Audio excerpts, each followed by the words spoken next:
La première de ces limites, d'abord, c'est la non-représentativité, justement, ressentie par les masses populaires au niveau des institutions qui sont censées les représenter, des institutions démocratiques.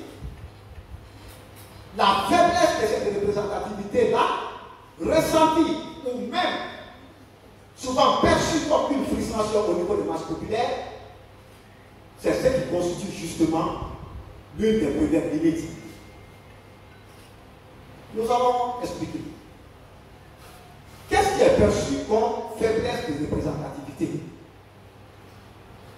Il y a une sorte de distorsion, une sorte d'incohérence, une sorte de dichotomie.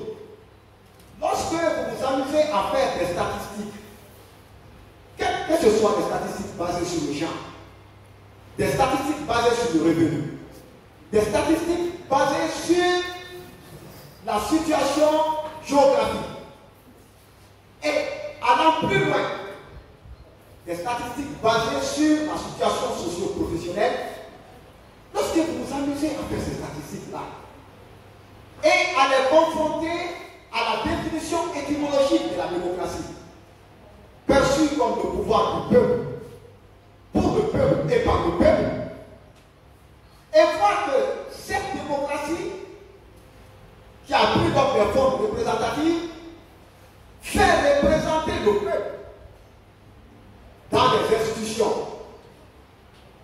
démocratiques, entre guillemets bien sûr, et que cette représentation ne reflète pas les données que vous avez dans ces statistiques-là, il y a un problème, il y a une incohérence, il y a une dichotomie.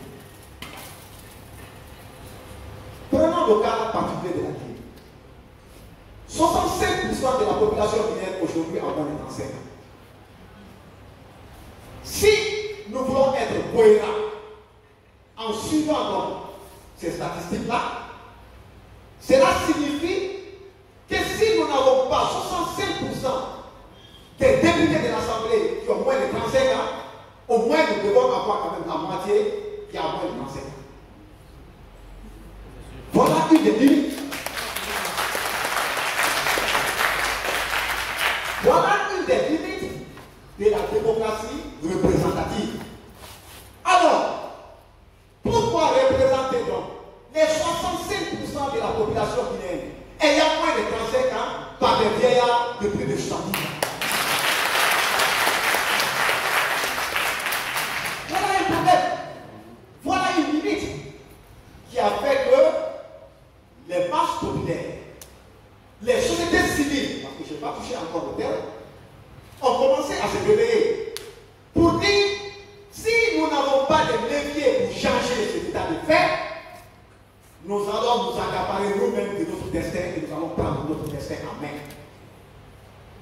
Voilà l'une des raisons de la résurgence et de l'émergence de la notion de démocratie participative.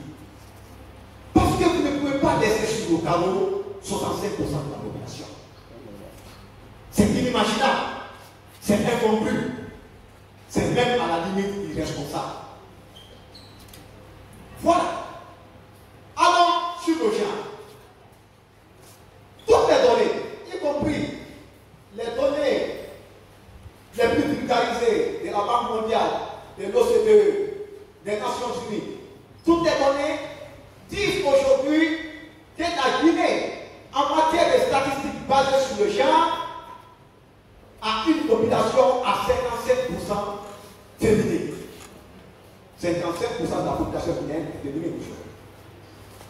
Est-ce qu'à l'Assemblée nationale, nous avons 55% des représentants nationaux qui sont les femmes? Il y a un problème. À un moment donné, on avait même dit que c'était une volonté politique affichée par le gouvernement passé de donner 30% des sièges de l'Assemblée nationale et du gouvernement aux femmes. Mais est-ce que cette volonté politique-là a été couronnée de faits concrets? Il n'y a pas eu de faits concrets. Je ne sais pas, aujourd'hui, si le gouvernement actuel a 30% de femmes en son sein.